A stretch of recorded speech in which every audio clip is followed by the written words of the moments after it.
வணக்கம். ஒரு தத்துவ பேராசிரியர் வகுப்பறைக்குள்ள நுழைகிறார்.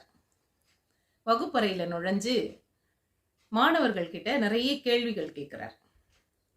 கேட்கும் பொழுது அவங்க ஒரு சிலதுக்கு பதில் சரியா சொல்றாங்க, சிலதெல்லாம் பதில் தெரியலங்கிறாங்க, சிலதுக்கு மௌனமா இருந்துடுறாங்க. அப்படி அவர் எல்லா மாணவர்கள்கிட்டயுமே கவனிச்ச ஒரு விஷயம் என்ன அப்படின்னா, எல்லாருமே அவங்கவுங்க குடும்பத்தை பத்தி சொல்லுங்க அப்படின்னு சொல்லும் பொழுது யாருமே சரியா எதுவும் சொல்ல மாட்டேங்கிறாங்க. எல்லாருடைய குடும்பத்திலயும் ஏதாவது ஒரு தகவல் இருக்கும். அவங்களுடைய அப்பா, அம்மா, கூட பிறந்தவங்க, அவங்களுடைய சாதனைகள், கஷ்ட நஷ்டம் ஏதாவது ஒண்ணு சொல்றதுக்கு விஷயம் இருக்கும் இல்லையா? ஆனா யாருமே குடும்பத்த பத்தி எதுவுமே சரியா சொல்லல.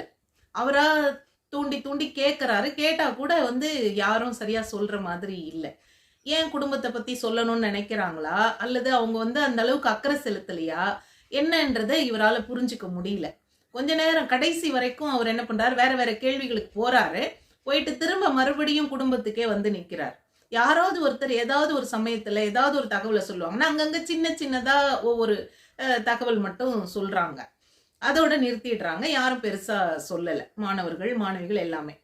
அதுக்கப்புறம் அவர் போயிடுறாரு. வகுப்பு முடிஞ்சு போயிடுறாரு. போயிட்ட பிறகு மறுநாள் வகுப்பறைக்கு வர்றாரு. வரும்போது கையில 2 பை கொண்டு வராரு. கொண்டு வந்துட்டு எல்லாரும் மாணவர்கள் வழக்கமா நேரா வகுப்பறைக்கு வரக்கூடிய பேராசிரியர் இன்னைக்கு ஏதோ 2 பை எடுத்துட்டு வந்திருக்காரு அப்படின்னு சொல்லிட்டு ஆச்சரியமா பார்த்துட்டு இருக்காங்க. அப்படி பார்த்துட்டு இருக்கும்போது இவர் என்ன பண்றாரு, அந்த பை 2யும் டேபிள் மேல வைக்கிறாரு. வச்சுட்டு அதை திறந்து முதல்ல ஒரு ஜாடி ஒன்று எடுக்கிறார். ஒரு கண்ணாடி ஜாடி எடுக்கிறாரு.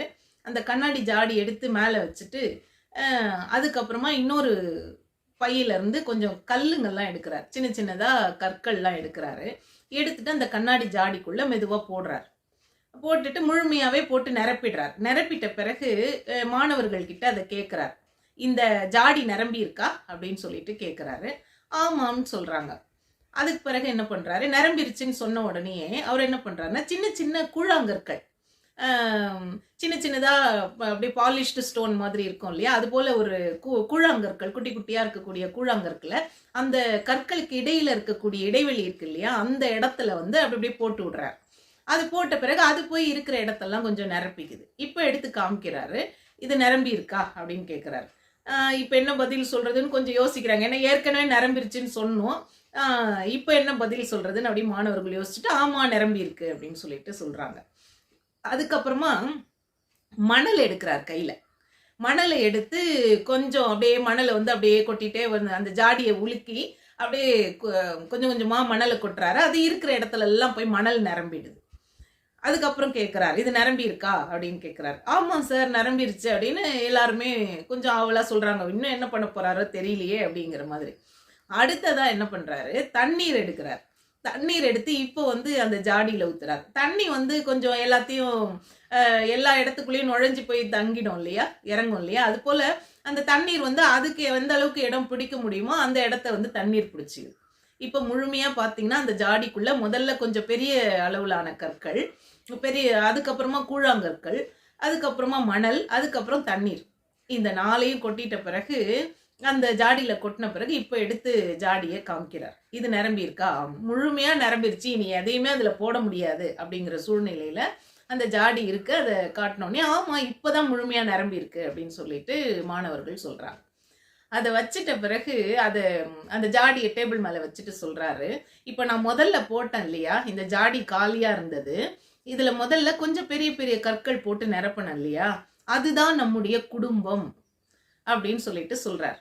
அதாவது நாம எதுக்கு முக்கியத்துவம் தரணும் அப்படின்னு சொன்னா, நம்முடைய குடும்பத்துக்கு தான் பெரும்பாலும் நாம முக்கியத்துவம் தரணும். நம்மோட வாழக்கூடியவங்க, நம்மை பெற்றவர்கள், நம்மோட உடன் பிறந்தவர்கள், இந்த மாதிரி நம்ம குடும்பத்தினருக்கு தான் நம்ம பெரும்பாலான நேரத்தை ஒதுக்க வேண்டும், பெரும்பாலான இடத்தை அவர்களுக்கு தான் தரணும். அதுக்கு அடுத்ததா சின்ன சின்ன கூழாங்கல் போட்டான் இல்லையா, அது எவ்வளவு இடம் பிடிச்சிட்டு இருக்கோ அந்த இடம் அளவுக்கு தான் நாம பார்க்கக்கூடிய வேலை. இப்ப வேலை தானே முக்கியம் அப்படின்னு நிறைய பேர் நினைக்கலாம், நிறைய பேர் சொல்லலாம். நீங்க வேலை முக்கியம்தான், ஆனா 24 மணி நேரத்துல நாம 8 மணி நேரம் தான் வேலை செய்யறோம். அதிகபட்சம் அவங்கவுங்க தொழில் சார்ந்து ஒரு 10 மணி நேரம் 12 மணி நேரம் உழைக்கலாம். அதுக்கு மேல உழைக்க முடியாது. அப்ப மீதி இருக்கிற நேரம்னு ஒண்ணு இருக்கு இல்லையா? அது வந்து நம்ம வெளியே செலவழிக்கிற நேரம் போக நம்ம குடும்பத்தோட தான் நம்ம நேரத்தை செலவழிக்க வேண்டி இருக்கும்.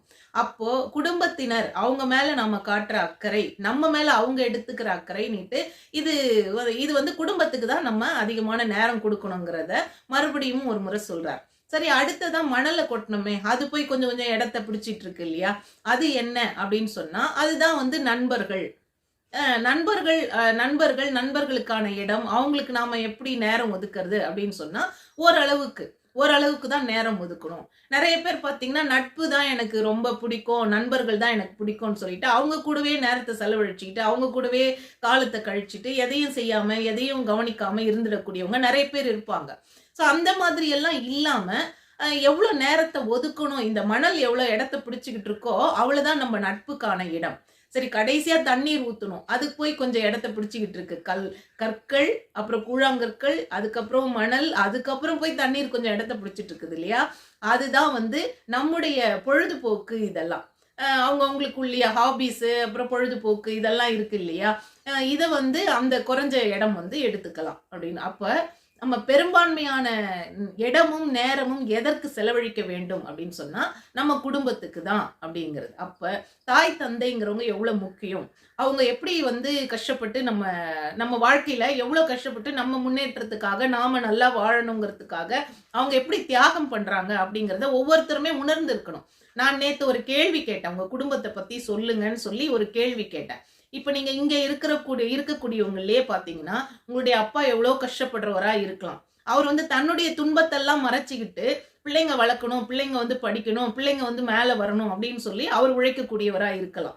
அதே மாதிரிதான் உங்க அம்மாவும் அது போலதான் இருக்கலாம். அப்ப அவங்களுடைய வாழ்நாளை தியாகம் செய்து அவங்களுடைய சுக துக்கங்களை எல்லாம் தியாகம் செய்து உங்களை வளர்ப்பதற்காக, நீங்க ஒரு கல்வி எடுப்பதற்காக, அதாவது படிப்பதற்காக அவங்க வந்து தன்னையே தியாகம் செய்கிறார்கள். அந்த தியாகம் வந்து நிறைய பேருக்கு தெரியறதே இல்லை இல்லையா? நீங்க வந்து அது பெற்றோர்களுடைய கடமை அப்படிங்கிற மாதிரி நினைக்கிறீங்க. பெற்றோர்களுடைய கடமை தான் பிள்ளைங்களை வளர்க்கறது, அவங்கள படிக்க வைக்கிறது, அவங்கள நல்ல நிலைக்கு கொண்டு வர்றது, இதெல்லாம் பெற்றோருடைய கடமை தான். அந்த கடமையை செய்யறதுலயே அவங்களுடைய வாழ்நாள் முழுக்க அவங்க செலவழிச்சுக்கிட்டு இருக்காங்க அப்படிங்கறது. நிறைய பேருக்கு வந்து எல்லாருமே வசதி வாய்ப்புகளோட வாழறது இல்ல. பணக்காரர்களாகவோ எல்லாமே வந்து சரி எதை நினைச்சாலும் நம்ம பணத்தை செலவழிச்சு வாங்கிடலாம், பணம் கொடுத்து நம்ம வந்து எல்லாத்தையுமே வந்து அடைஞ்சிடலாம் அப்படிங்கிற மாதிரி குடும்பம் வந்து ஒரு சிலர் தான் இருப்பாங்க. அவங்களுமே கூட அந்த மாதிரி உள்ளவங்க கூட தன்னுடைய பிள்ளைகள் தங்களை விட நல்லா வரணும், நல்லா வாழணும் அப்படின்னு நினைக்கக்கூடிய பெற்றோரா இருப்பாங்க. அதுக்காக அவங்க செலவழிக்கிற நேரம் எல்லாம் இருக்கு இல்லையா? இப்ப இதுல என்னன்னா, நேத்து நான் கேட்டப்ப ஒருத்தர் கூட அவங்கவங்க அப்பா அம்மா பத்தியோ கூட பிறந்தவங்க பத்தியோ தன் குடும்பம் இப்படி இருக்குங்கிறது மாதிரியோ ஒருத்தர் கூட சரியா எதுவுமே சொல்லவே இல்லை. சொல்றதுக்குன்னு உங்களுக்கு எதுவுமே இல்லையா அப்படின்னு சொல்லிட்டு கேட்டார். இப்பதான் ஒவ்வொருத்தரா யோசிக்கிறாங்க. அவங்கவுங்களுடைய வாழ்க்கை சூழல், அவங்கவுங்க தாய் தந்தையை பற்றிலாம் வந்து அவங்க சொல்ல ஆரம்பிக்கிறாங்க. அதுல எத்தனையோ கதைகள் வருது. வேற வேற ஒவ்வொருத்தர் குடும்பமும் ஒவ்வொரு மாதிரி இருக்கும் இல்லையா? அவங்கவுங்க தாய் தந்தை, அவங்களுடைய வாழ்க்கை சூழல், அவங்க எப்படி அவங்கள வளர்த்துக்கிட்டு இருக்காங்க அப்படிங்கிற ஒவ்வொரு கதைகளா ஒவ்வொன்றா வந்துகிட்டு இருக்கு. அதுல நிறைய பேர் கண்ணீர் விடுறாங்க, நிறைய பேர் வருத்தப்படுறாங்க. ஆமா, நான் என் குடும்பத்தை பத்தி பேசணும் அப்படின்னாவே நான் வந்து அது ஒண்ணும் இல்லை, அது அவங்க வேலை.